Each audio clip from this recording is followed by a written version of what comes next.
কয়েকদিন আগে আমি ফ্লিপকার্ট মিন্টস থেকে কয়েকটা জিনিস কিনেছিলাম, তার মধ্যে এই জিলিপি মিক্সটাও ছিল, যেটা কিনা আমি রথের দিন বানিয়েছি। বাট এটার বলেছিলাম যে ডিটেলস ভিডিওটা শেয়ার করব, সেটাই শেয়ার করছি আজকে। তো জিলিপির প্যাকটার পিছনে কিন্তু সমস্ত ইনস্ট্রাকশন দেওয়া রয়েছে, তবুও যাদের একটু অসুবিধা হচ্ছে তাদের জন্য এই ভিডিওটা।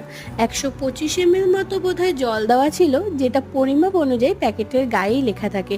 বোতলের গায়ে দেখবে সেই ইনস্ট্রাকশনগুলো লেখা থাকে। ততটা জল নিয়ে পুরো জিলিপি মিক্সটা দিয়ে সুন্দর করে ওটাকে ভালো করে মিক্স করে নিতে হবে। একদম সিম্পল, জাস্ট ভালোভাবে মিক্স করে কোনো রকম লাম্পস যাতে না থাকে এদিকে লক্ষ্য রাখতে হবে। তারপরে আর কি, তেলের মধ্যে পেঁচিয়ে পেঁচিয়ে ছাড়াও জিলিপি রেডি। যে যেমন পছন্দ করো, কেউ কড়া আর কেউ হালকা ভাজা। আর চিনি শিরাটা আমি আমার আন্দাজ মতো করে নিয়েছিলাম, তোমরা তোমাদের পরিমাণ মতো মিষ্টতা অ্যাড করতে পারো। বাবানকে দিলাম, বাবানের তো দারুণ পছন্দ হয়েছে। Thanks for watching everyone, by.